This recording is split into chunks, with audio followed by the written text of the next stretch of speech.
Itu juga kalau mau dipaksain.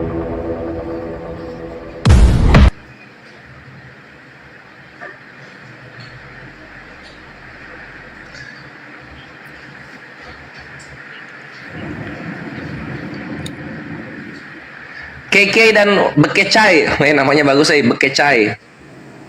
Selamat malam Keke dan Bekecai. Wih kompak nih, nggak pakai foto profil. Keke Bekecai, yang kafir yang mana?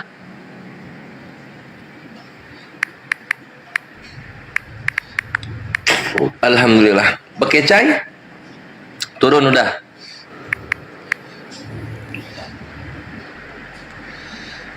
Turun. Duh, turunkan saya host, katanya host. Oh, tadi tuh dia ngetik buat di chat ini.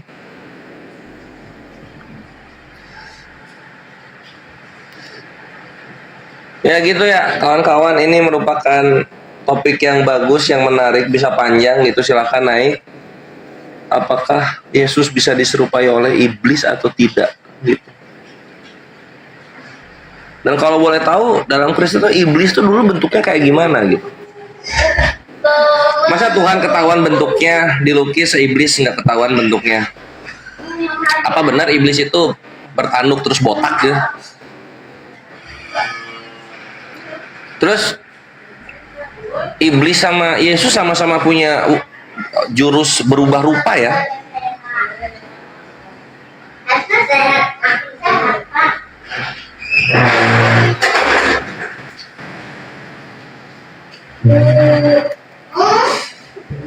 Ya Jakarta Rup, selamat malam. Taruh.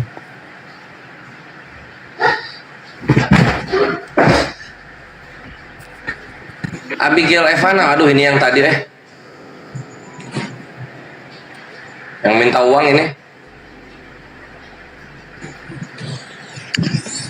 Selamat datang di tahun baru. Jagonya lupa disembunyiin.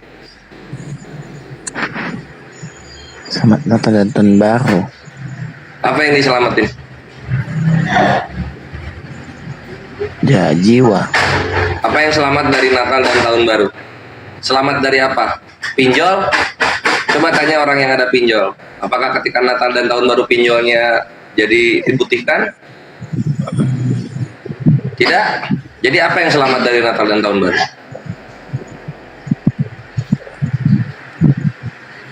Aku mau boker dulu. Boker dulu ya. Boker. Pilihan yang bijak. Bagus.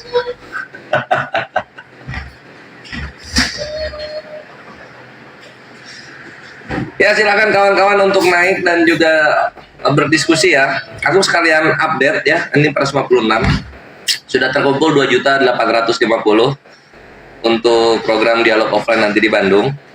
Cuma kita jeda dulu sejenak. Walaupun ini mepet tanggal 4 nih Wan, tapi ada yang lebih mepet lagi ternyata. Jadi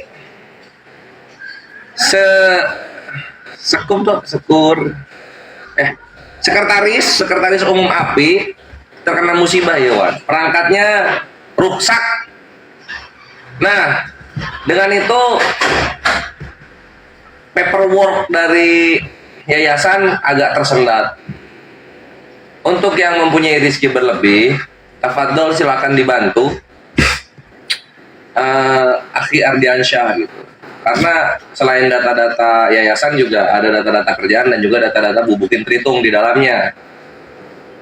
Diperkirakan butuh sekitar 5 jutaan. Jadi tafadhol kalian bersumbangsi yang punya rezeki untuk bantu Akhi Ardiansyah melewati masa-masa sulitnya. Sebagaimana kalian membantu mujahid-mujahid yang lain. Jazakallah khair.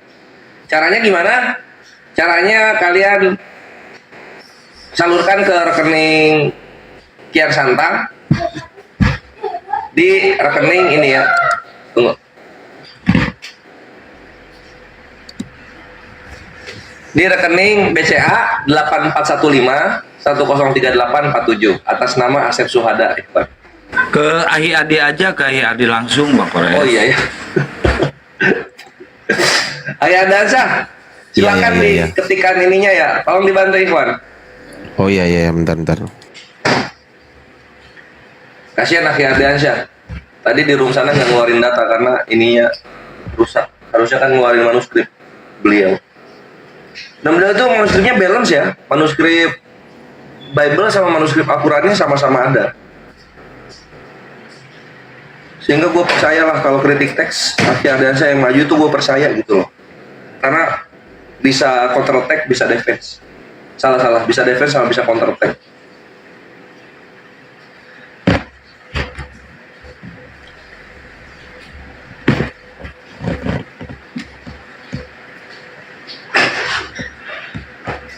Begitu bunyinya. Udah aku ketik di bawah Aki Kores. Nggak keluar. Makasih, Aki. Tolong dijapri ke ini, japri ke siapa namanya? Japri ke, Aki Kores. Ya udah. Jangan ke Kang Kian Santa, kan Kang Kian Santa bos, supaya ditaruh di yang kuning itu.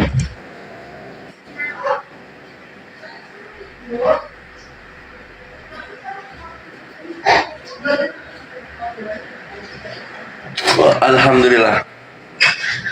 Ini kok namanya Bini Ardiansyah. Namanya siapa? Itu bang itu maksudnya bang itu. Oh, BNI. Benih. Tolong disupport Ikhwan ya, ketika sudah sampai di itu disematkan, kalian bantu. Iya, Ukhti Maria. Halo, selamat malam. Malam ek. Mau bertanya sama Bang Suma boleh? Ek apa? Kristen atau Islam? Kristen. Oke, mantap. Topiknya sekarang iblis menyerupai Yesus tapi longgar. Silakan bertanya. Kalau bisa bertanyanya di sana. Bang Suma, boleh bertanya Bang Suma? Langsung aja disebut, Gurunda mantau itu. Iya silakan. Gini Bang, Iya. saya hanya mau bertanya tentang apa alasan Bang Suma menetapkan tanggal 5 Desember sebagai hari mualaf sedunia. Itu dasarnya dari mana Bang? Iya, baik. Pertanyaan yang sangat baik ya. Di dalam Al-Qur'anul Karim diterangkan bahwasanya Allah Subhanahu wa taala murka besar oleh karena ciptaannya mengatakan bahwa Allah itu memiliki anak. Bismillahirrahmanirrahim. Laqad ji'tum say'an idda. Sungguh kamu telah membawa sesuatu yang sangat mungkar. Takadus samawati yatafattarna minhu wa tanshaqqul ardu wa takhirrul jibalu hadda. Hampir saja langit itu pecah dan bumi terbelah dan gunung-gunung runtuh karena ucapan mereka. Karena mereka menganggap anda'au lirrahmani walada. Pencipta langit dan bumi, Allah itu mempunyai anak. Nah, ini kalau misalnya nih dalam kehidupan kita makhluk sosial hidup dalam kemajemukan. Ada aturan presiden kita sebagai pemimpin tidak boleh kemudian merusak rumah ibadah misalnya.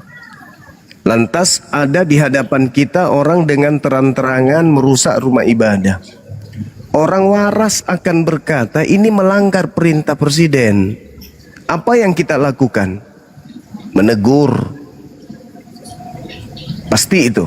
Kalau kita menginginkan kebaikan. Nah, itu baru presiden. Kalau pencipta langit dan bumi kemudian murka, marah oleh karena dianggap memiliki anak, lantas kita diam saja, maka tunggulah musibah itu akan datang. Musibah pasti datang. Allah pasti murka. Kenapa? Karena Allah sudah pernah menyatakan hal itu terhadap umat terdahulu. Laqad ji'tum syai'an idda. Jadi kami umat Islam kemudian tidak ingin kemurkaan Allah itu datang. Minimal kami menolak ketika kemudian ada ajakan untuk masuk ke dalam sebuah keyakinan di mana keyakinan itu menghantarkan pemeluknya untuk mengakui pencipta langit dan bumi memiliki anak, kami menolak itu. Tidak bang, yang hari mualaf bukan itu. Ya maka kemudian daripada mendatangkan kemurkaan terhadap alam semesta ini dari pencipta, maka mending kami umat Islam yang berakal ini memperingati tanggal 25 Desember yang dijadikan sebagai hari beranaknya pencipta langit dan bumi, kami jadikan sebagai hari lahirnya manusia-manusia yang tadinya kufur terhadap penciptanya, lahir hidup kembali menjadi manusia fitrah pada tanggal yang sama. Begini Tuh, bang, dasarnya. Kalau kita menetapkan begitu kan harus ada dasarnya, sejarahnya. Dasarnya Dari mana? Dasarnya adalah bahwa tanggal 25 Desember menjadi pilihan para mu'allam sebagai hari kelahiran mereka disebabkan karena mereka tanggal 20 Desember sebelum masuk Islam mereka memperingati pencipta langit dan bumi memiliki anak atau lahir menjadi anak manusia. Anda tidak boleh membatasi itu. Itu setiap agama memiliki kemudian hak untuk memperjuangkan akidahnya masing-masing. Iya, tapi kan begini bang. Abang kan tadi bicara, abang tidak punya dasar sejarah. Contohnya, Sejarah apa? Abang Sejarah Nandar sudah bermula dari sejak 2018. Nandar Itu juga sejarah. kan tidak setujui. Nandar juga kan tidak setujui sama Ya abang. urusannya Bang Suma. siapapun, Makanya, siapapun mau Nandar semua juga kan iblis bilang di abang muka sesat, bumi ini Bang. tidak setuju dengan hari mu'alaf, silakan. Mau seluruh manusia, mau semua malaikat, mau semua binatang, tumbuhan di atas muka bumi nggak setuju, silakan. Iblis berkongko-kongko dengan manusia yang tidak setuju pun silakan. Yang pasti hari mu'alaf sedunia harus digaungkan demi supaya menolak kemurkaan pencipta yang dikatakan memiliki anak. Titik. Begini bang. Pertanyaan Kata saya Bang- boleh kata nggak sama Nandar- pertanyaan kata saya Nandar- boleh nggak, kat- saudaraku? Kata Nandar, Boleh nggak tidak saya ada bertanya? perintah di Quran begitu. Makanya Boleh nggak? Nandar bilang Bang Suma ini sesat. Boleh, Caranya. boleh nggak saya kemudian bertanya yang Makanya sama? Nandar aja main bantah Bang Suma. Nggak apa-apa, nggak apa-apa. Sekarang boleh Yang nggak tidak saya ada, bertanya? Yang tidak ada Bang Suma ada kan. Sekarang Itu yang boleh tidak nggak baik, saya kata bertanya? Bang Nandar. Sekarang boleh Makanya nggak Bang saya Nandar bertanya? tidak setuju. Boleh nggak saya bertanya kepada saudara? Apa dasar Anda mengatakan tanggal 25 Desember itu adalah hari lahirnya Tuhan yang menjadi manusia? Silakan. Saya butuh jawaban. Silakan Anda tunjukkan kepada saya, buktikan bahwa Tuhan pencipta langit dan bumi pernah bersalin dan melahirkan anak bernama Yesus tanggal 25 Desember. Tunjukkan dalilnya. Silakan. Tunjukkan buktinya. Tuhanmu yang merangkak keluar dari kubur itu lahir tanggal 25. Mana buktinya? Lebih akurat, lebih valid, lebih sahih para mu'alaf tanggal 25 Desember. Dengar dulu bang. Saya tidak mau mendengarkan Anda jawab pertanyaan saya. Buktikan Iya, kalau makanya dengar dulu, saya ingin jawab. Tuhanmu lahir tanggal 25 Desember itu sehingga kamu merasa berhak. Silakan, Makanya tunjukkan. Nandar tidak setujui dengan Nggak abang. urus, Nandar mau bilang nandar, mau kamu nender, sesat. nggak urus dengan itu semua. Nggak urus Makanya itu semua. dengar saya dulu. Saya tidak mau dengar Anda. Sekarang Anda tunjukkan kepada saya.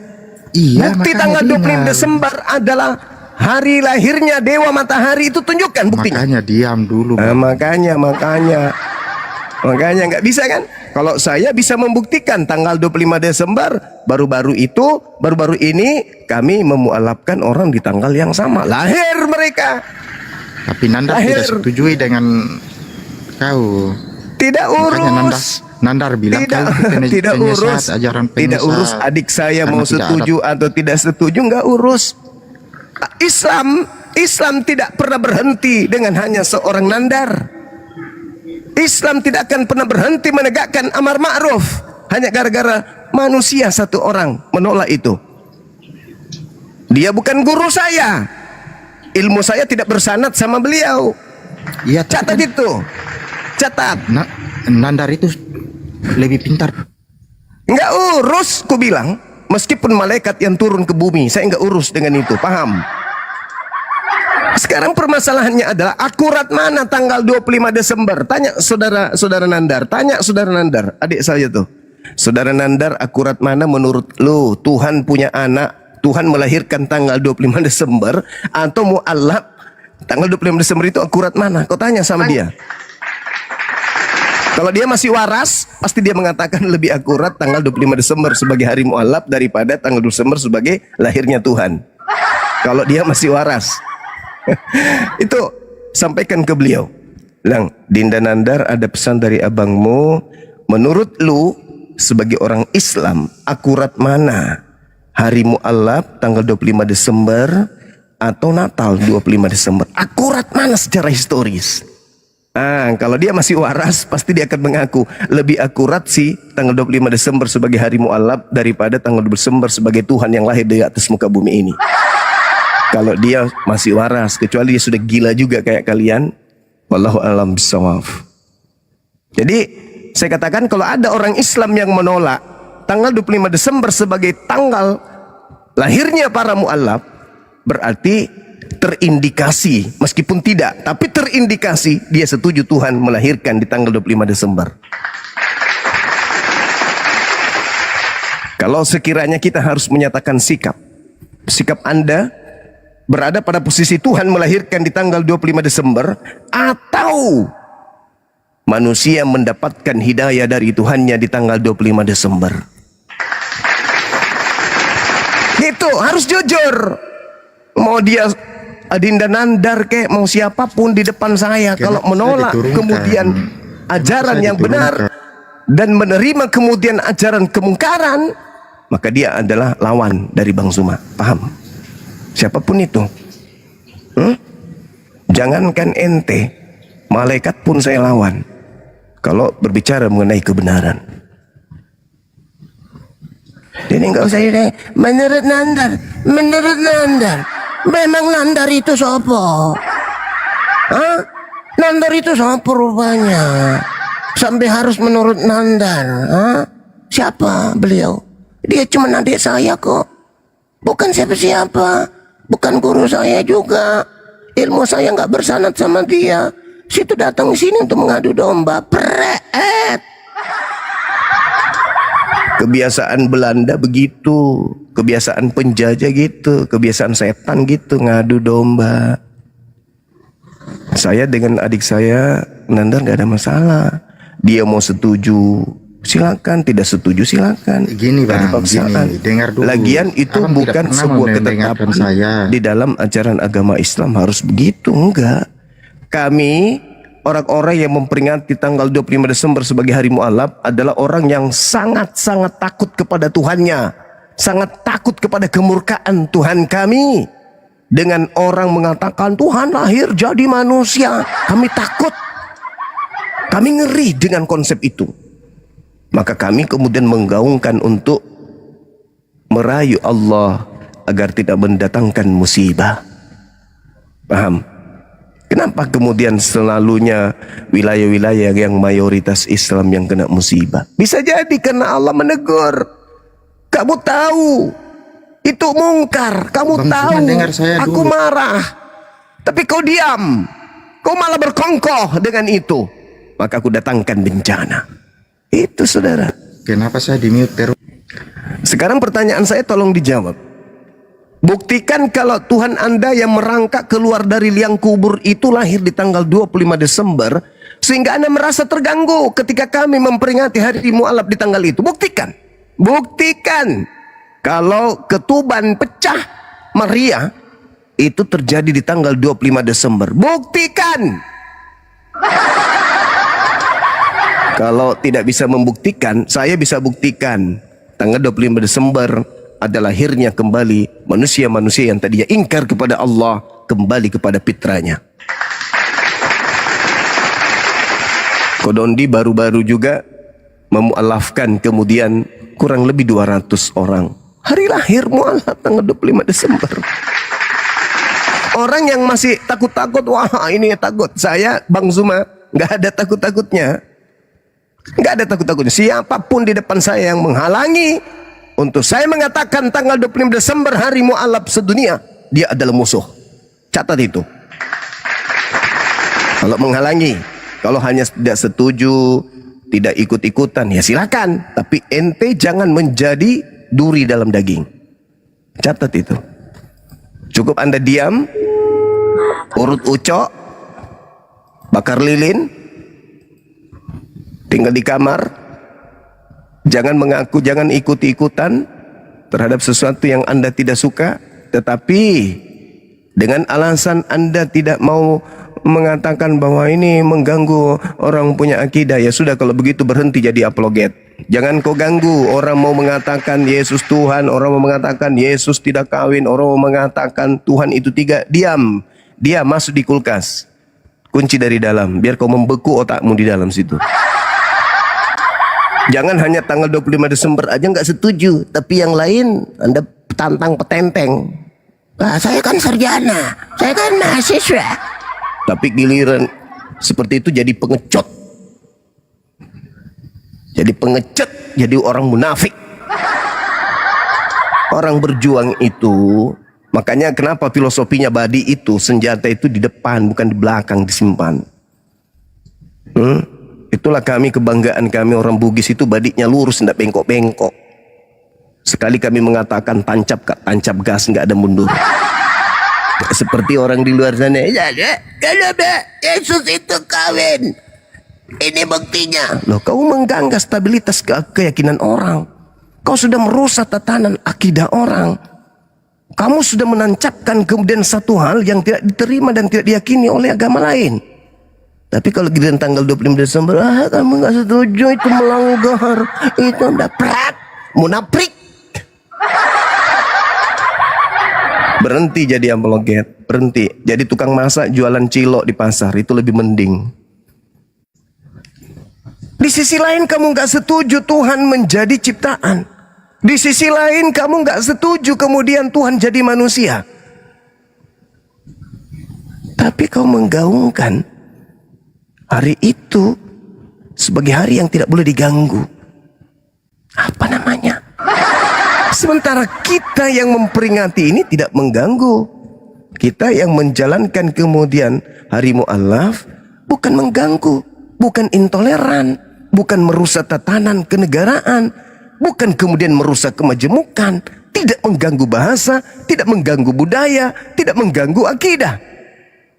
Tidak sama sekali. Buktinya berjalan lancar-lancar saja. Kita memperingati, kita salawatan, kita baca Quran, kita saling memperingatkan, amar ma'ruf nahi mungkar. Apa yang salah? Oh, saya nggak setuju kalau tanggal 25 Desember itu kita nahi mungkar. Pret. Jadi lu setujunya apa? Setuju ngintip mereka yang merayakan Tuhan lahir jadi bayi. Ada dua pilihan antara setuju dengan tidak setuju. Kalau Anda diam, bukan berarti saya tidak setuju, bukan juga berarti saya setuju. Jangan-jangan ente jadi munafik. Karena ini berbicara mengenai akidah, Bung. Ini berbicara mengenai akidah. Jangan-jangan munafik. Sedikit lagi munafik. Kenapa? Musuh telah menggaungkan Allah menjadi manusia. Ente kemana pada saat itu? Katanya apologet Islam. Katanya memperjuangkan akidah Islam. Kemana ketika pencipta langit dan bumi yang kau sembah, yang konon kau imani maha suci lagi maha tinggi, dikatakan lahir menjadi manusia. Ente cuman diam doang. Jangan-jangan ente pendeta kan, katanya nggak enak sama pendeta. Jangan-jangan munafik ente. Tuh, ini pernyataan sikap saya. Siapapun di depan saya yang menghalangi perayaan hari mu'alaf sedunia, saya katakan Anda musuh. Menghalangi loh ya. Bukan tak setuju. Kalau tak setuju kan belum tentu menghalangi. Tapi kalau sudah menghalangi, menghembuskan kemudian keadaan-keadaan di mana tersentuh oleh pendengaran kami, bahwa Anda adalah orang yang tidak setuju dan juga kemudian membantah dan melakukan perlawanan, maka saya katakan, singsingkan lenganmu, angkat celanamu, tenggakkan kemudian wajahmu, hadapi saya. Itu. Begitu saudara-saudara sekalian. Ingat, hari mu'alaf bukan merusak kemudian tatanan bernegara. Hari mu'alaf bukan merusak rumah ibadah. Hari mu'alaf bukan merusak kerukunan antar umat beragama. Hari mu'alaf bukan merusak toleransi. Hari mu'alaf bukan merusak persaudaraan sebangsa dan setanah air. Hari mu'alaf justru adalah momentum kita saling menghargai. Ente merayakan kelahiran Tuhan ente, kami merayakan lahirnya saudara-saudara kami dari menuhankan anak manusia. Ini perkara akidah, bukan main-main, bukan senda gurau, bukan pasang mak. Saya ini mahasiswa loh. Saya ini NRK Logos. Nggak gitu, cara berjuang itu nggak begitu caranya. Luruskan lagi niatan. Saya kira begitu saudara. Jadi hari mu'alaf sedunia itu harus digaungkan supaya orang-orang bisa memahami bahwa pencipta langit dan bumi itu tidak lahir menjadi manusia. Jangan diam ketika ada kemurkaan, minimal ngambil tindakan. Rayu pencipta, ya Rab, kami tidak masuk dalam golongan mereka. Kenapa kamu diam? Kami takut merusak hati perasaan saudara-saudara kami. Tapi merusak kemudian apa yang Allah tanamkan, tancapkan sebagai akidah. Anda nggak takut? Anda nggak takut kepada Allah yang murka ketika dia dikatakan memiliki anak. Anda lebih takut kepada pemakan babi? Bercermin, posisi Anda ini apa? Orang beriman kah atau orang munafik?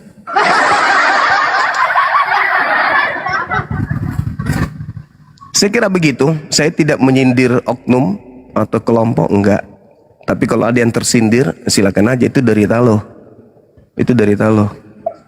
Enggak peduli saya, siapapun itu. Saya enggak nyindir, tapi kalau ada yang tersindir itu derita lo. Silakan saudara, mungkin tema saya dilanjutkan lagi. Iya, Bang Kores, temanya dilanjutkan lagi, Bang Kores. Ya, teman-teman yang ingin membantu kemudian pergerakan apologet Islam Indonesia, dalam hal ini menyediakan sekretaris kita perangkat terkait dengan alat, ya, laptop yang kita gunakan selama ini ada error. Kita mengajak teman-teman yang ingin beramal jariah, karena komputer yang digunakan oleh sekretaris itu sangat bermanfaat dan sangat berpeluang kepada mereka yang ahli sedekah untuk memanfaatkan hartanya di jalan Allah. Silakan menghubungi Dinda Ardiansa ketika ingin berinfak. Lanjut teman-teman. Tema Terima kita, kasih. apakah iblis bisa menyamar menjadi Yesus? Sama-sama Dinda. Iya, Bang Ardi, temanya itu Bang Ardi, moderator apa? Siap. Baik, Bang. Yang pertama, terima kasih Bang Zuma sudah menginformasikan hal tersebut. Yang kedua, Bang Praidi, siapa nih? Praidika, halo? Ya, halo, malam. Baik, saya berharap Bang Praidika bisa berdiskusi dengan baik dengan guru kami dan juga berdasarkan dalil gitu kan. Silakan ditanggapi. Tema kita adalah iblis bisa menyamar menjadi Yesus. Silakan Bang. Oh, siapa yang menarasikan? Buat dulu narasinya dong. Masa saya? Baik. Anda kan punya konsep, ya udah narasikan lah. Yuk. Bismillahirrahmanirrahim. Al-Quran menyatakan di dalam surah Al-Araf, Allah menjelaskan bahwasanya manusia itu ada yang pantas untuk sesat, ada yang pantas untuk mendapatkan kemudian petunjuk. Allah Subhanahu wa taala menjelaskan, farikan hada wa farikan hakka alaihi muddalalah. Sekelompok manusia itu mendapat petunjuk karena mereka menggunakan akal, dan pantas sekelompok dari manusia itu menjadi sesat karena mereka tidak menggunakan akal. Innahum muttahasus syayatin auliya min dunillah wa yansabuna annahum muhtadun. Sesungguhnya mereka yang sesat ini menjadikan iblis sebagai pelindung selain daripada Allah. Mereka mengira bahwa mereka adalah orang-orang yang telah mendapatkan petunjuk. Lalu Allah mengatakan, wahai anak keturunan Adam, ya Bani Adam. Itu kata Allah tuh. Apa maksudnya seruan itu? Allah mengingatkan, jangan ente tertipu oleh iblis. Kama akhraja abawaikum minal jannah. Sebagaimana iblis telah menipu kedua orang tuamu, Hawa, Adam dan Hawa, dari surga. Menipu. Menganggap bahwa apa yang datang kepada mereka itu adalah kebaikan. Tapi sesungguhnya itu adalah kehancuran, kebinasaan. Iblis datang kemudian bertopengkan kebaikan. Tapi ternyata yang didatangkan adalah sebuah kebinasaan. Nah, hal yang sama ketika ada perintah, ya Bani Adam la yaftinannakum syaitan. Ini perintah kepada seluruh umat manusia. Yesus dalam skala prioritas kajiannya sebagai guru kepada kaumnya Bani Israel juga pernah menyeru. Apa kata Yesus? Waspadalah agar kalian jangan disesatkan. Oh ya? Ya, kenapa? Karena akan datang penyesat. Wow. Gimana ciri-ciri penyesat itu? Ciri-cirinya memakai namaku. Penyesat datang memakai nama Yesus Kristus. Ya. Lalu Yesus Kristusnya menyesatkan banyak orang. Di mana itu tertulis? Matius 24 nomor 4, nomor 5. Ada dalil lain enggak? Lukas 21 nomor 8. Waspadalah supaya kamu jangan disesatkan. Sebab banyak orang yang datang dengan memakai namaku dan berkata, akulah dia. Saatnya sudah dekat, jangan kau mengikuti mereka. Ada enggak dalil yang lebih fantastik daripada itu? Ada. Di mana itu tertulis? Di dalam kitab Wahyu 12 nomor 9. Apa yang tertuang di sana? Naga besar, yaitu si ular tua yang disebut iblis atau Satan, yang menyesatkan seluruh Aikumene. Siapa itu Aikumene? Aikumene itu adalah kerajaan Romawi. Naga besar si ular tua yang disebut iblis atau Satan yang menyesatkan seluruh kerajaan Romawi yang dilemparkan ke bawah, dilemparkan ke bumi bersama-sama dengan para malaikat-malaikatnya. Kristen hadir di Indonesia ini bukan pangkalnya berasal dari kerajaan Belanda, bukan. Awalnya dari kerajaan Romawi. Dan ternyata dalilnya Wahyu 12 nomor 9. Naga besar si ular tua yang disebutkan iblis atau setan yang menyesatkan seluruh kerajaan Romawi dilemparkan ke bawah. Dia dilemparkan ke tanah bersama-sama dengan para malaikat-malaikat iblis tersebut. Berarti kalau hari ini dikatakan mari kita menyembah kepada Kristus Yesus, apakah itu tidak sama dengan mengajak menyembah kepada iblis? Saudara Kristenlah yang sanggup untuk menjawab itu. Silakan.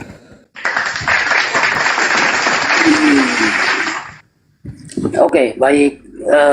Mungkin Bang dibuat spesifiknya, karena saya coba mengikuti tadi, dibuat spesifiknya di mana tuduhannya terhadap kekristenan daripada narasi Bapak itu. Coba Pak. Yang pertama saya ambil dari terakhir. Wahyu 12 nomor 9. Setan itu kemudian menyesatkan seluruh kekaisaran Romawi. Aikumene. Dilemparkan ke bawah, dilemparkan ke bumi. Bumi, tepatnya di mana? Kerajaan Romawi. Iblisnya dinyatakan begitu tertulis di kitab Wahyu 12 nomor 9. Kenapa ini bisa terjadi? Al-Quran saya mengatakan, wa makaru wa makarallah, wallahu khairul makirin. Yang pertama. Yang kedua, Yesus sendiri dengan mulutnya, waspadalah kepada iblis, penyesat, planos, yang datang kepadamu dengan memakai namaku. Bukan nama Nabi Muhammad, bukan nama Bang Zuma, tapi iblisnya datang memakai nama Yesus Kristus. Hari ini kita bertetangga dengan saudara Kristen. Kristen itu Kristus. Kok bisa? Ya, Kristen pengikut Kristus. Berarti mereka Kristen memakai gelar Kristus. Mereka akan menyesatkan banyak orang. Mereka mengatakan akulah Kristus. Kristen berasal dari kata Kristus itu sendiri. Maka sangat jelas bahwa penyesat itu memakai nama Yesus untuk menyesatkan banyak orang. Agama mana yang menyebar ke seluruh dunia dengan memakai nama Yesus sebagai jajanan, sebagai jajaan, dan orang menjajakan kemudian keyakinannya, akidahnya menjadi Kristen karena Yesus yang dibawa-bawa oleh Barat sampai ke Nusantara. Apakah itu salah? Kalau salah, silakan yang benar seperti apa? Dan tolong Anda jawab kepada saya, apakah betul iblis bisa memakai nama Yesus untuk menyesatkan banyak orang? Silakan. Oke, baik, terima kasih. Walaupun sebenarnya begini, di dalam bagian awal pernyataan Bang Zuma saya setuju bahwa memang bisa datang penyesat. Makanya tadi saya menunggu adakah tuduhan asli langsung begitu ya dari pernyataan itu kepada kekristenan. Nah itu sebenarnya saya tunggu. Tapi soal akan adanya muncul nabi-nabi palsu, penyesat-penyesat itu ya. Nah lalu soal pengutipan ayat Pak Zuma ya, dimulai dari Matius pasal yang ke-24.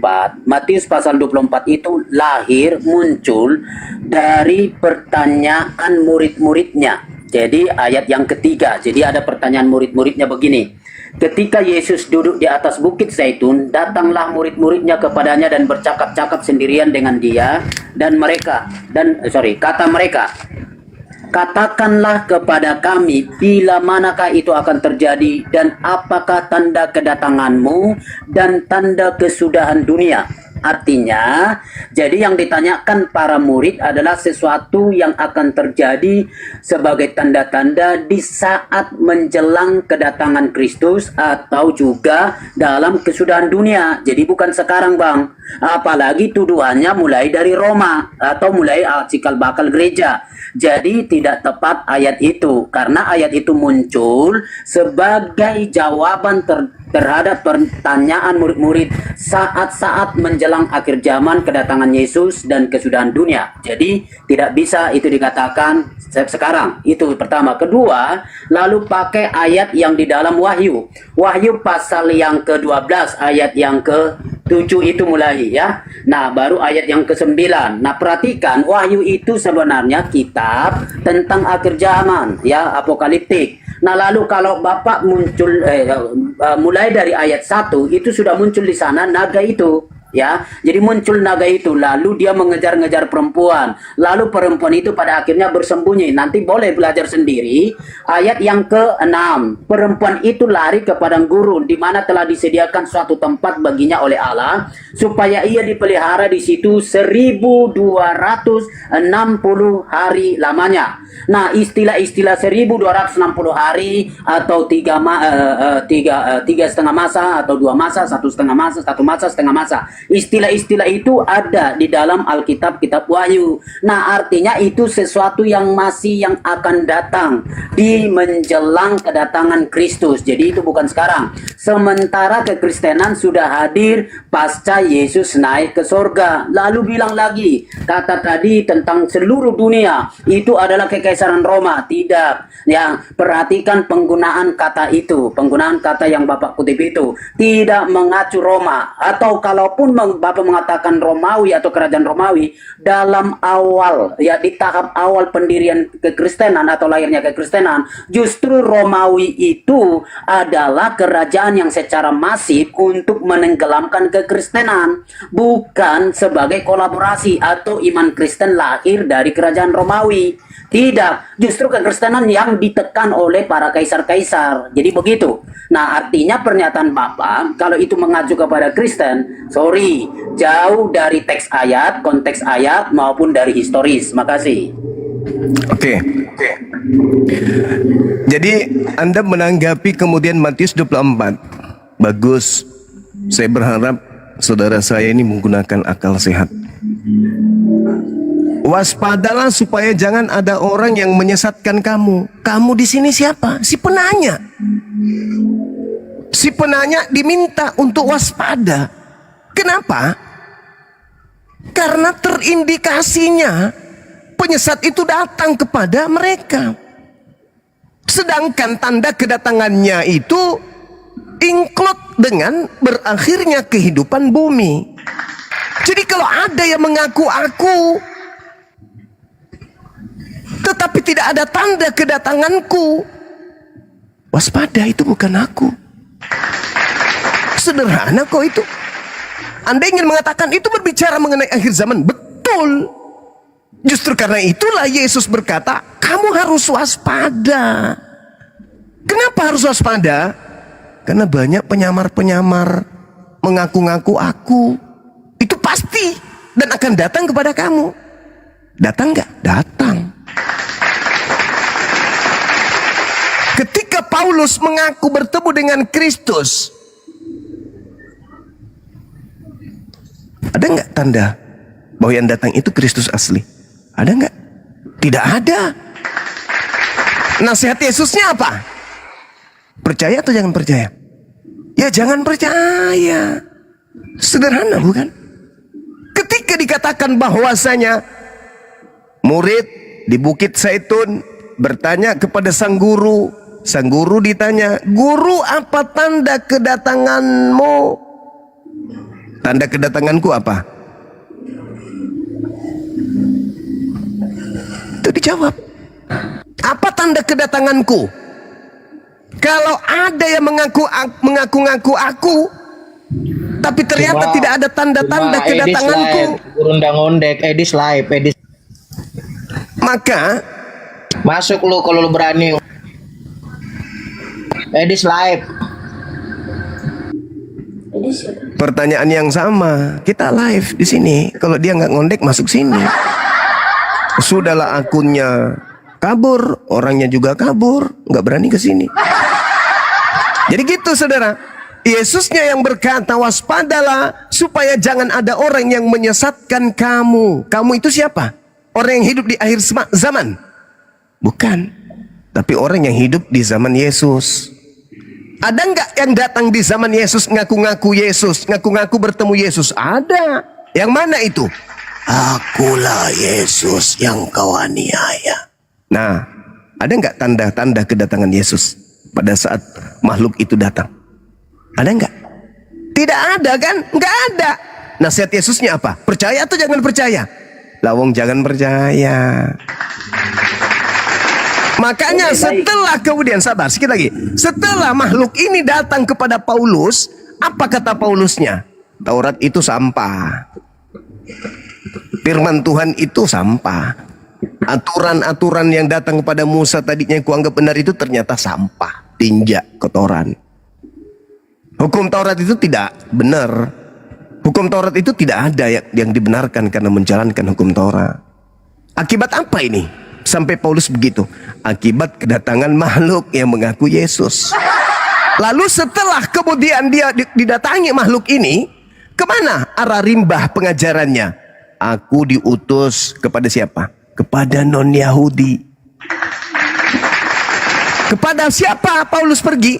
Roma. Maka dikatakan Ekumene. Datanglah kemudian si iblis tua. Melalui siapa? Melalui nabinya, melalui rasulnya. Iblis itu datang untuk apa? Menjadikan kekaisaran Romawi sebagai pondasi awal penyesatan dunia. Coba Anda pikirkan, kenapa Kristen dan Yahudi hari ini bertentangan? Bertentangan tentang Tuhan, bertentangan tentang kitab, bertentangan tentang agama, bertentangan tentang prosesi ibadah, pertentangan jumlah Tuhan, pertentangan. Ada apa? Ada apa? Kenapa nggak satu rumah ibadah? Kenapa nggak satu Tuhan mereka? Kenapa nggak sama prosesi ibadahnya? Ya karena itu tadi. Ada yang nyamar-nyamar jadi Yesus. Yesus sendiri. Makanya tema kita, bisa nggak iblis nyamar menjadi Yesus? Bisa. Kata siapa? Kata Yesus. Waspadalah kepada penyesat yang datang kepadamu memakai namaku dan berkata, akulah Kristus. Penyesatnya memakai nama siapa? Yesus. Bergelar siapa? Kristus. Lengkapnya nama penyesat ini siapa? Yesus Kristus. Hari ini pengikut Yesus Kristus siapa? Yang bukan Yahudi. Kristen. Tolong tunjukkan kepada saya pengikut Yesus Kristus yang iblis. Kalau bukan Kristen, saya tunggu. Silakan. Oke, baik. Bang Zuma, terima kasih. Lagi. Sama-sama. Ya, oke. Lagi, ya Pak ya. Jadi, Bapak tetap bawa Matius pasal yang ke-24. Nah, kalau Bapak baca secara utuh bagian pasal itu, jadi tanda-tanda kedatangannya itu yang Bapak tadi akan muncul atau tampil, akan ada orang datang memakai namaku, itu satu. Kedua, akan ada deru perang, ada kabar perang, dan akan bangsa bangkit melawan bangsa, kelaparan dan segala macam, penyakit dan segala macam. Nah, lalu ayat 21 begini. Sebab pada masa itu akan terjadi siksaan yang dahsyat seperti yang belum pernah terjadi sejak awal dunia sampai sekarang, dan yang tidak akan terjadi lagi. Yang artinya di masa yang akan datang itu akan ada sebuah siksaan, ada sebuah derita yang begitu maha dahsyat, bahkan penderitaan itu seperti yang belum pernah terjadi di zaman-zaman sebelumnya. Itulah masa yang dimaksudkan itu, Pak. Nah, jadi jangan tarik di masa sekarang atau di masa gereja awal itu, ndak. Ya, nah lalu jadi dari situ kita bisa memahami, oh ternyata ini betul di masa yang akan datang. Jadi akan terjadi dulu siksaan yang maha dahsyat itu loh. Nah, oke. Kemudian tadi Bapak masuk itu soal yang tampil kepada Paulus. Oke ya. Jadi begini,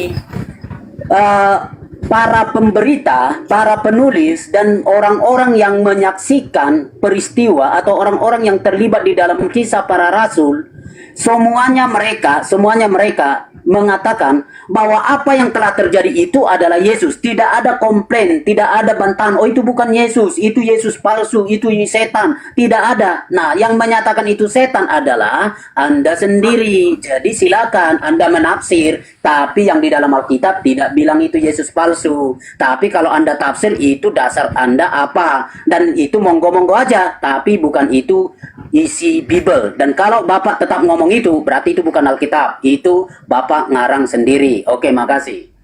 Ya, sekali lagi saya katakan kepada saudara, tolong materi ini ditelaah dengan menggunakan akal, bukan doktrin dan dogma. Kata Yesusnya kepada pengikutnya yang bertanya di Bukit Zaitun, jadi apabila kamu melihat pembinasa keji berdiri di tempat yang kudus menurut firman yang telah disampaikan oleh Nabi Daniel. Apabila kamu melihat pembinasa keji, kamu di situ siapa kamu? Murid Yesus.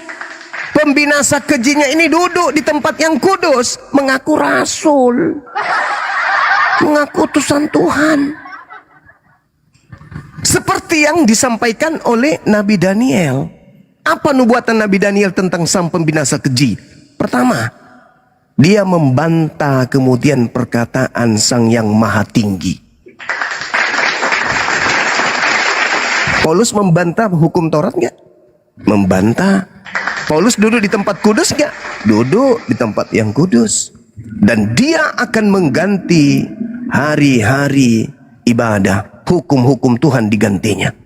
Paulus mengganti nggak? Kolose 2 nomor 16. Paulus mengganti hari-hari ibadah. Sang pembinasa keji kemudian menghentikan kurban-kurban hari-hari. Paulus menghentikan nggak? Menghentikan dengan menggantikan satu korban seumur hidup, yaitu Yesus. Terbukti nggak itu terjadi? Terjadi. Apabila kamu melihat pembinasa keji. Pembinasa keji ini maksudnya apa? Orang sudah mulai membantah kehidupan orang-orang Israel karena pola keyakinan, karena pola agama. Terjadi nggak itu kepada Bani Israel? Terjadi. Makanya dikatakan oleh Yesus pada waktu itu, jika ada orang berkata kepada kamu dong, jangan katakan Yesus itu pembohong. Kamu di situ ya muridnya.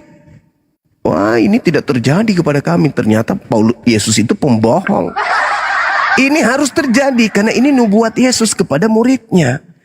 apabila pada waktu itu jika orang berkata kepada kamu, lihat Mesias ada di sini atau Mesias ada di sana, jangan kamu percaya. Paulus datang tuh, ketepak. Hei murid-murid Yesus, ya paman, aku bertemu dengan Mesias ketika aku menuju ke padang gurun Damsik loh. Dia mengutus aku untuk mengajarkan kepada kalian segala sesuatunya loh. Nasihat Yesus kepada muridnya apa? Percaya atau jangan percaya kepada Paulus? Jangan percaya kepada Paulus. Jadi apabila ada orang berkata kepada kamu, wahai muridku, lihat Kristus Yesus ada di padang gurun, jangan kau pergi ke situ. Atau lihat Kristus Yesus ada di dalam bilik, jangan kamu percaya.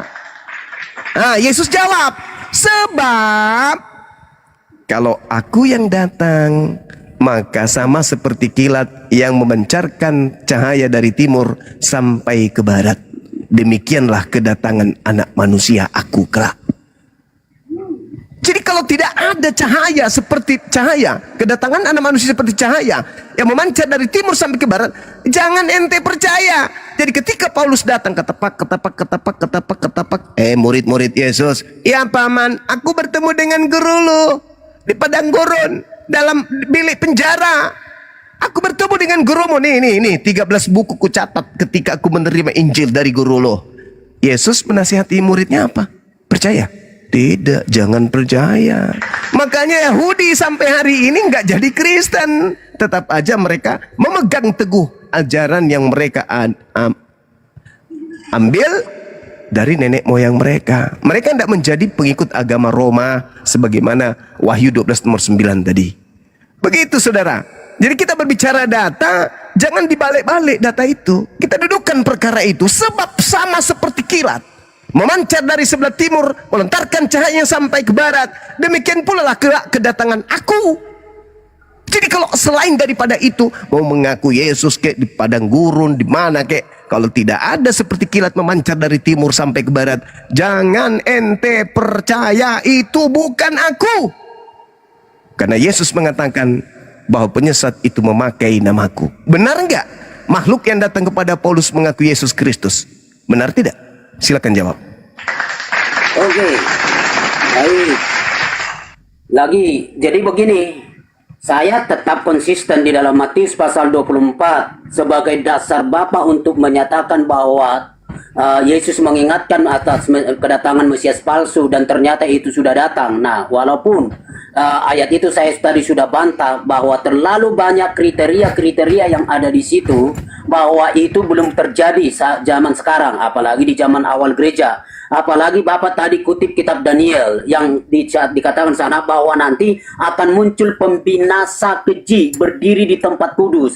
Pembinasa keji. Nah, gelar pembinasa keji itu tidak ada tampil di dalam sejarah gereja awal, ya, baik di dalam Alkitab gitu. Tidak ada pembinasa keji di dalam sejarah gereja awal yang disebut, oh ini dia. Nah, apalagi Bapak tuduhkan bahwa itu ternyata, saya bingung. Yang Bapak maksudkan sebagai iblis yang tampil menyamar sebagai Yesus itu, apakah Yesus yang tampil dalam penglihatan Paulus atau Paulus itu sendiri? Itu juga tidak clear. Nah, jadi yang akhirnya itu mungkin merasa, oh inilah bahwa ini sudah tergenapi, itulah Yesus yang tampil kepada Paulus, itulah Yesus yang asing, Yesus palsu, Mesias palsu. Ataukah itu Paulus sendiri yang Bapak tuduhkan, yang mengubah tadi hukum Taurat dan segala macam. Ingat, kriteria itu tidak digenapi di dalam diri Paulus. Paulus tidak pernah duduk di bait Allah. Paulus tidak pernah di tempat yang kudus itu lalu sebagai pembinasa keji. Dan kalau mau membaca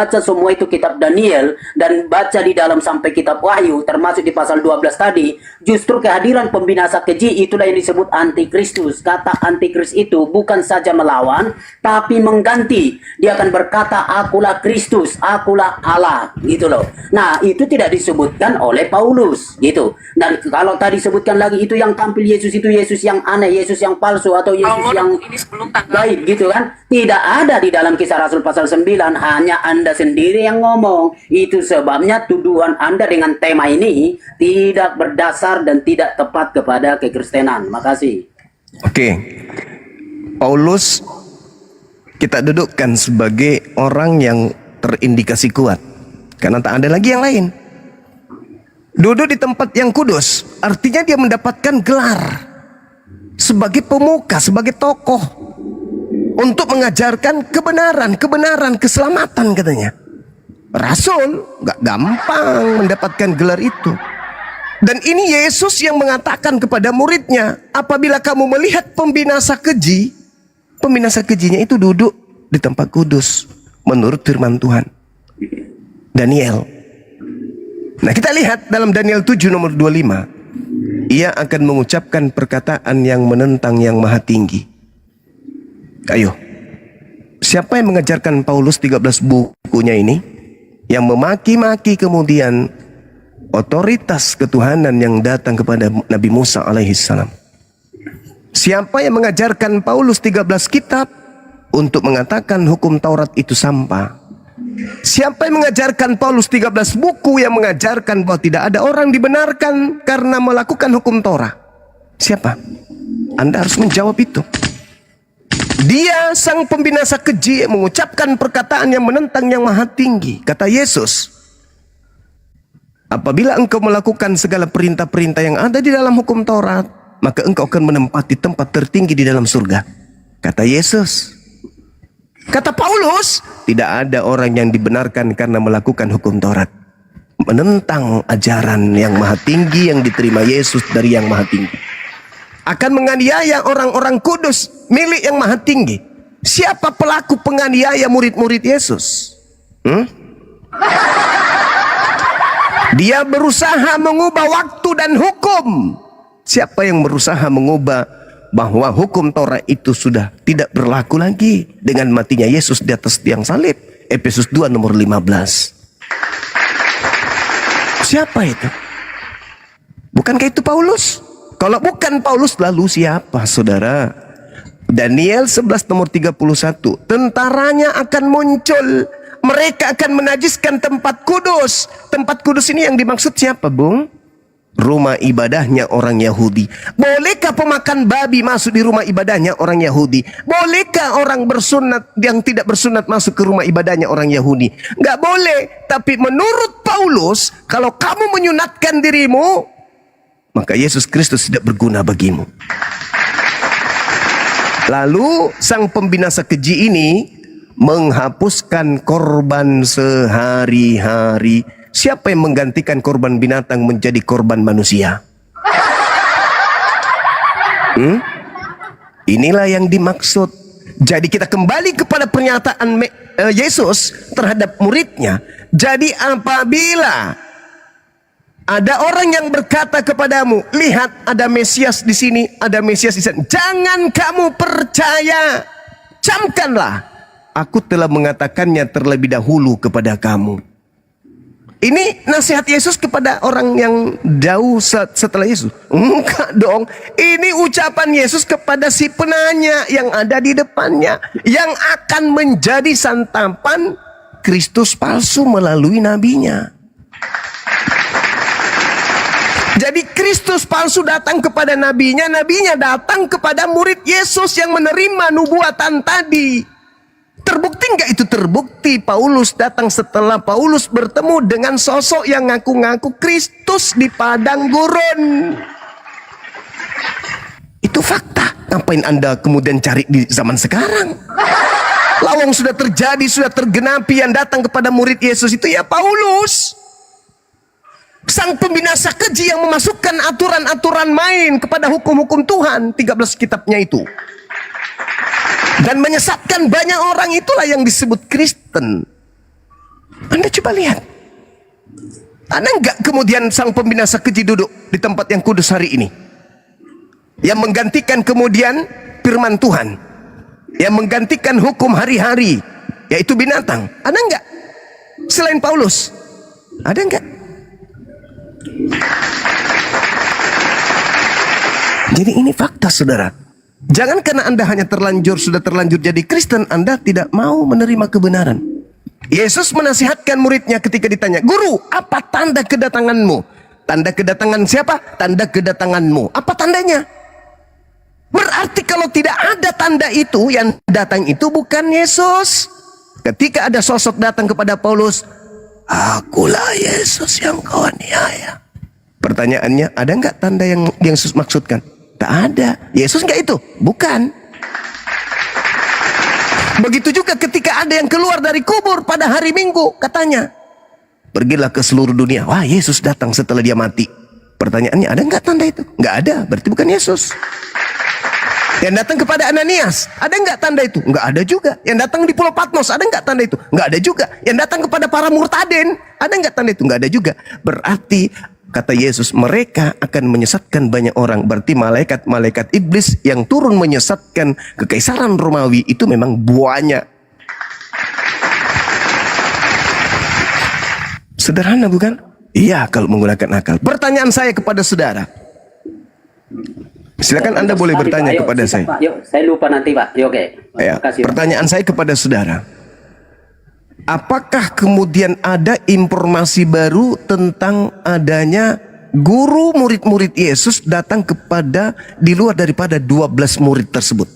Ada nggak orang yang datang kepada mereka mengaku bertemu dengan guru mereka di luar dari 12 orang ini? Silakan.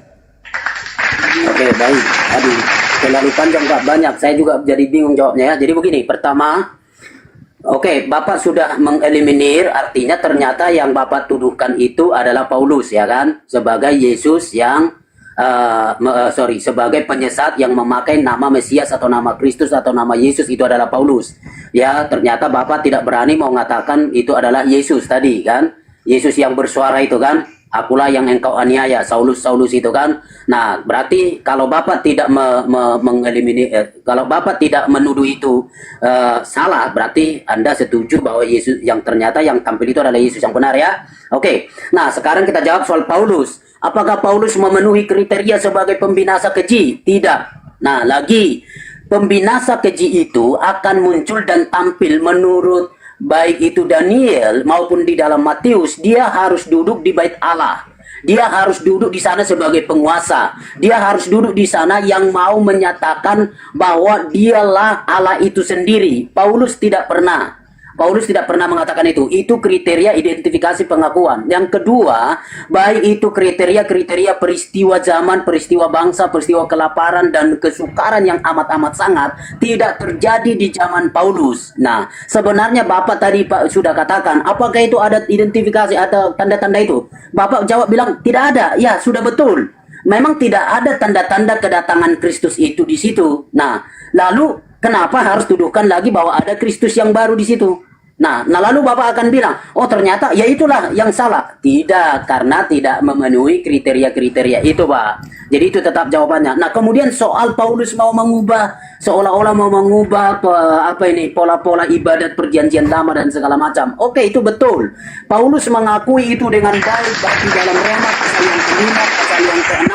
Bahwa dia menjunjung tinggi apa itu hukum Taurat. Bahkan di Galatia dia junjung itu hukum Taurat. Hanya yang dimaksudkan oleh Paulus bukan bahwa hukum Taurat itu bukanlah sebagai jalan kebenaran. Sebab apa? Yesus pernah berkata, aku datang bukan untuk meniadakannya, melainkan untuk menggenapinya. Jadi begini, aku datang, kata Yesus aku datang. Berarti pada waktu kedatangan yang pertama tadi yang kita sebut ya, kedatangannya waktu itu di Palestina, itu datang bukan untuk meniadakan, tapi untuk menggenapi.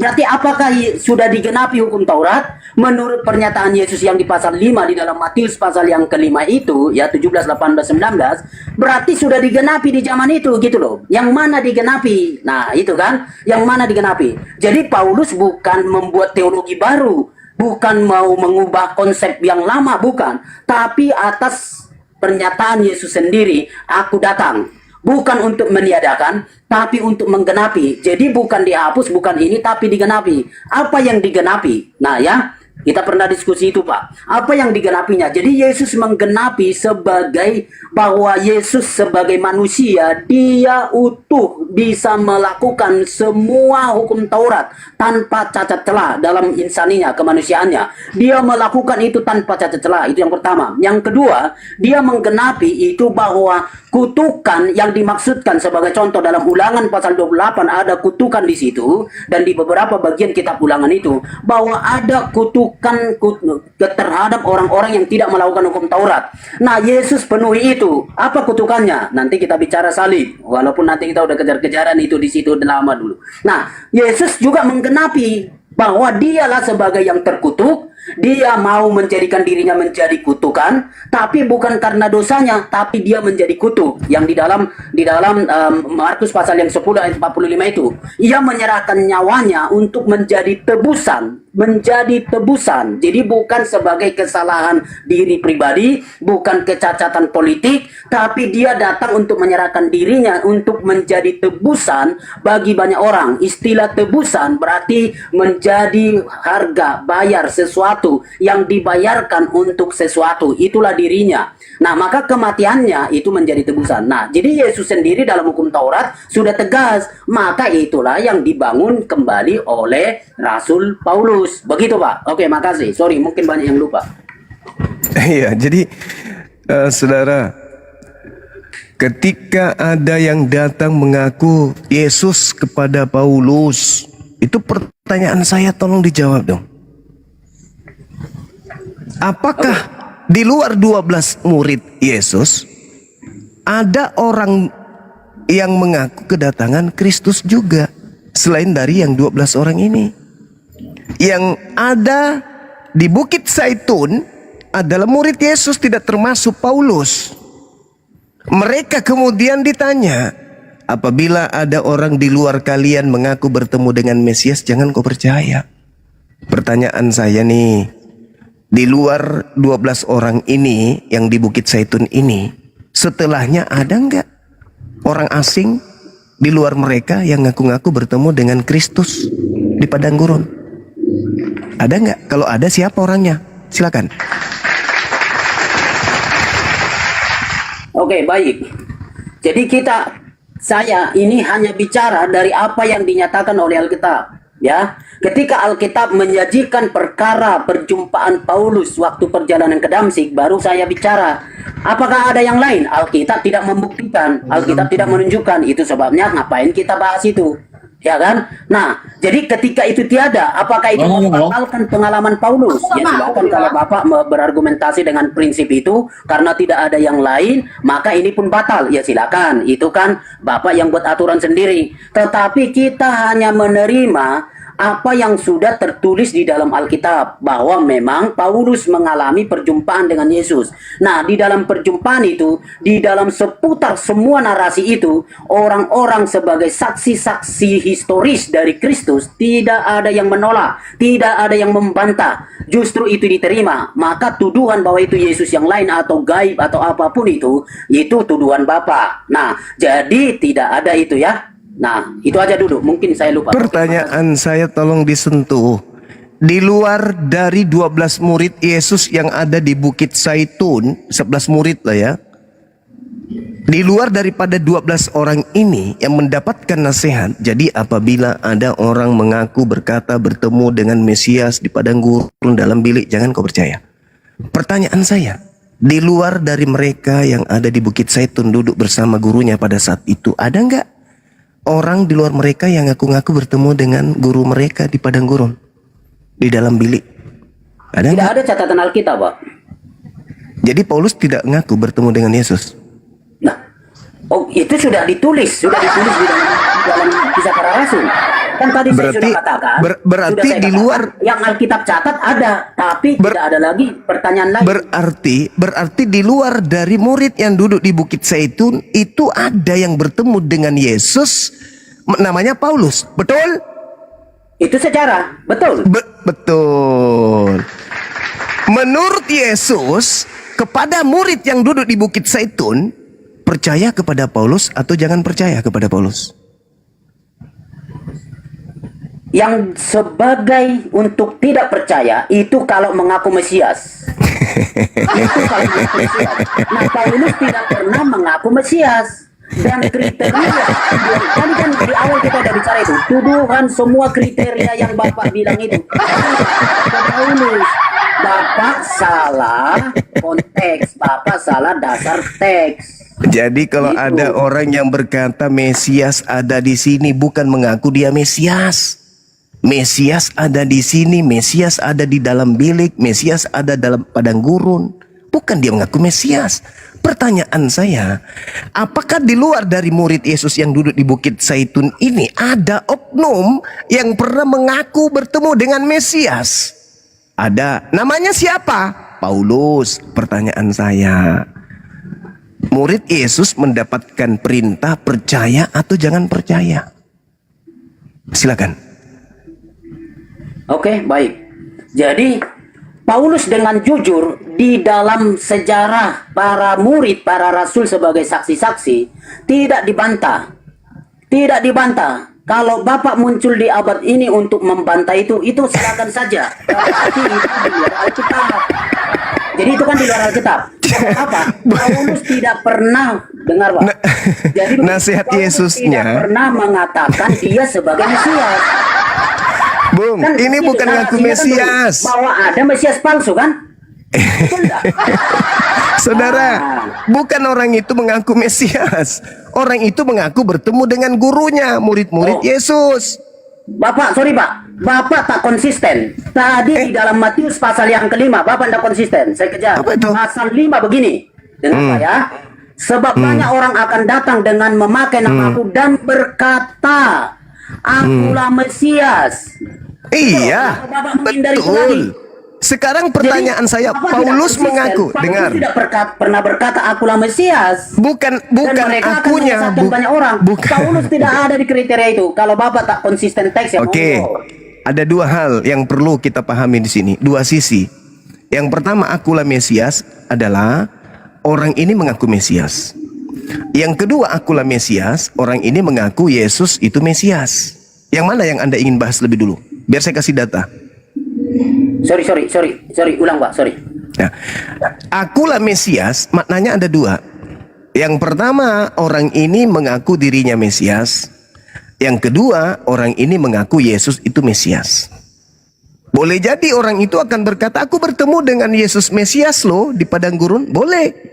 Boleh juga orang itu mengaku, aku ini Mesias. Boleh. Dan dua-duanya adalah penyesat.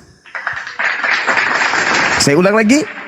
Di luar murid Yesus yang ada di Bukit Zaitun, orang itu di luar dari murid yang di Bukit Zaitun mengaku, aku melihat Mesias di padang gurun, dia adalah penyesat. Atau orang ini mengaku akulah Mesias, juga adalah penyesat. Dan kedua-duanya ini dipenuhi oleh Paulus. Paulus mengaku Mesias, Paulus mengaku bertemu Mesias, dua-duanya dipenuhi oleh Paulus. Silakan tanya saya datanya. Oke, baik. Pak, pernyataan dengan dua konsep itu tafsiran Bapak. Tidak Lalu? terdapat di dalam ayat 5 ya. Lalu? Jadi kalau Bapak mengacu ayat 5 itu tidak ada di situ, menjadi dua kategori. Sebab banyak orang akan datang dengan memakai namaku dan berkata Yesus adalah Mesias. Orang Kristen mengaku Yesus adalah Mesias, betul? Mana ayatnya, Pak? Akulah Mesias.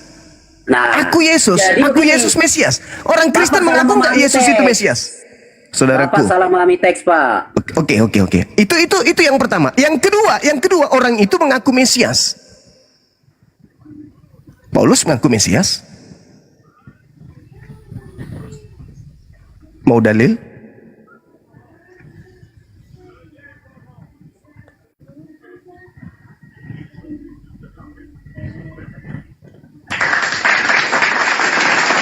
Jangankan mengaku Mesias, Paulus bahkan mengaku sebagai Bapa di dalam Yesus Kristus. Ini fakta, ini real.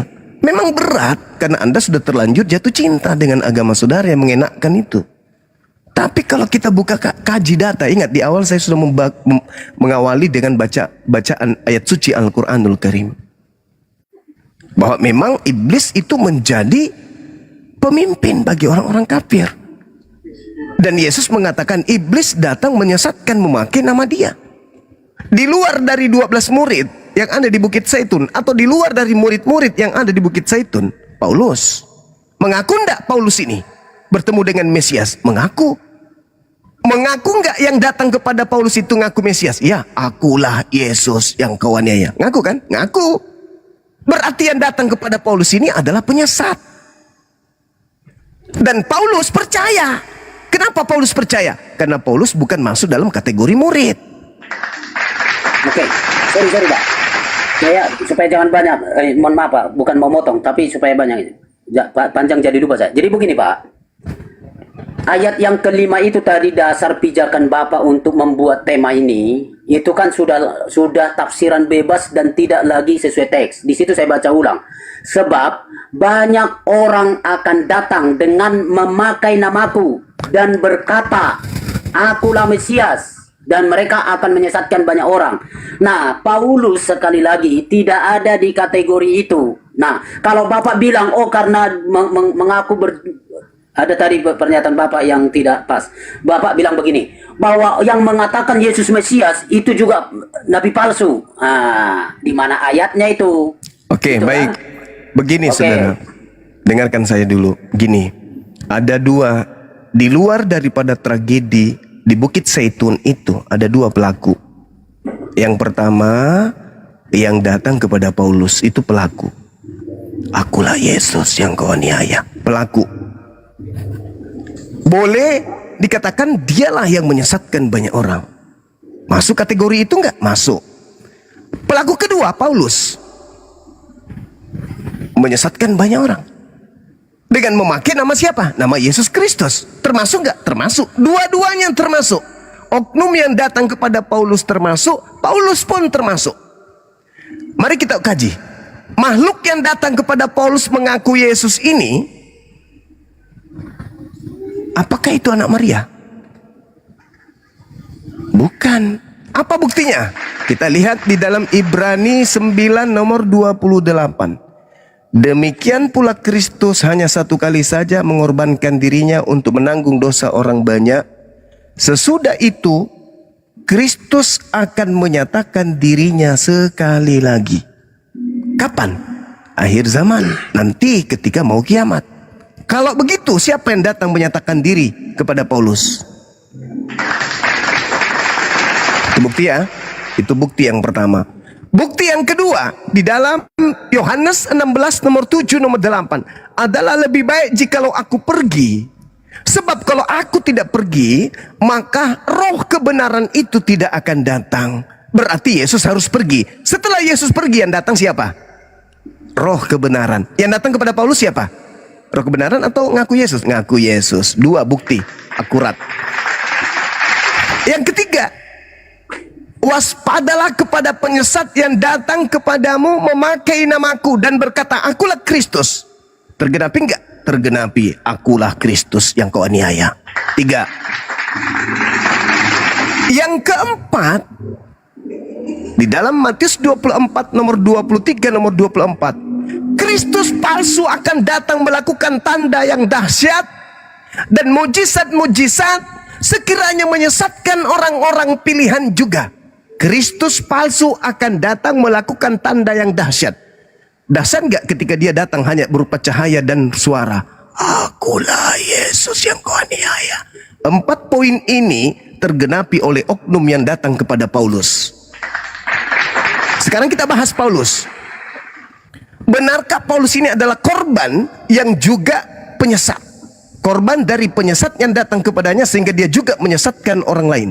Kita lihat di dalam catatan muridnya. Kisah Para Rasul 9 nomor 22. Di situ ternyata yang dimaksud Kristus adalah Paulus. 1 Korintus 11 nomor 1 ternyata di situ Paulus mengaku Kristus sesuai dengan original teksnya.